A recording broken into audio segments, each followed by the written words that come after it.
how do we achieve a present heart during a dua? This is my last point. Very important point. Listen to me very carefully. Then the dua, your heart needs to be present. And Nabi sallallahu alayhi wa sallam, he said, وَاعْلَمُوا أَنَّ اللَّهَ لَا يَسْتَجِيبُ مِنْ قَلْبٍ غَافِلٍ لَاهٍ.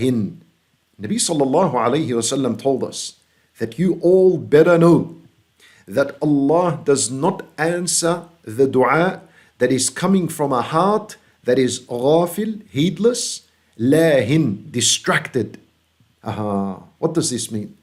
It means in order for your heart to be present with a dua, you must keep away from two things: heedlessness and distraction. Now, what do these two things mean? If your dua is free of heedlessness and distraction, that means your heart is present as you're making a dua, and there is a high chance that this dua will be accepted and answered by Allah Azza wa Jal. So, how do we avoid being heedless? Listen very carefully. What does it mean?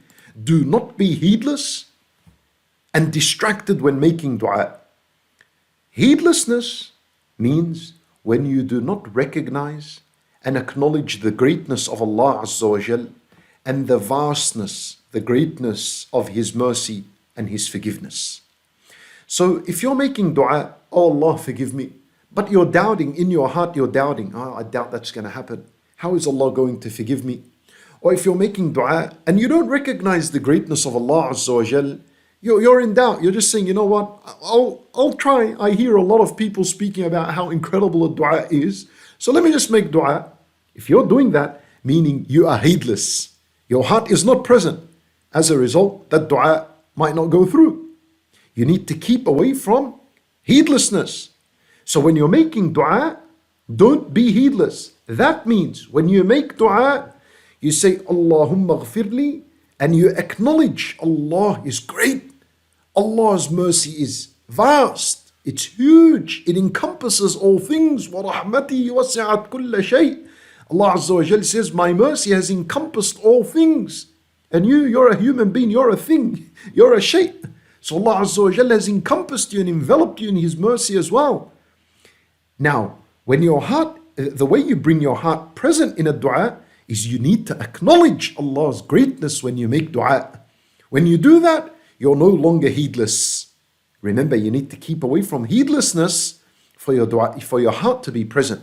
And the second thing you need to keep away from when making dua, in order for your heart to be present, is lahin, distraction. What does distraction mean in dua? Distraction means that you say something, you do not know what it means. If you have a dua book and you're just reading through it, وَاسْلُلْ سَخِيمَةَ قُلُوبِنَا, and you don't even know what this means, then your heart is distracted when making dua. Therefore, your heart is not present. So most likely it will not be answered. Wallahu a'lam. So in other words, to keep away from distraction when making dua, make dua that you understand and you know what you're asking Allah. If you don't know how to speak Arabic and make dua in the Arabic language, then make dua in your own language. Make a dua, my brothers and sisters in Islam, make a dua that you understand. Because when you're making dua, you understand. Now you are not being distracted in your dua, your heart is present. As a result, bi'idhnillah, this dua will be accepted. But this is very, very important for your heart to be present when making dua. Ask Allah Azza wa Jal in your own language. If you don't know how to make dua in Arabic, ask Him in your own language. And it's permissible even in salat, even in your sujood. And the ulama, rahimahumullah, they say, if you know how to make dua in Arabic, then you should only make dua in Arabic when in your salat, in your sujood.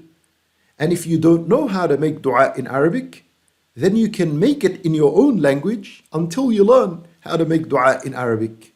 For this is my brief, short message to you, my brothers and sisters in Islam.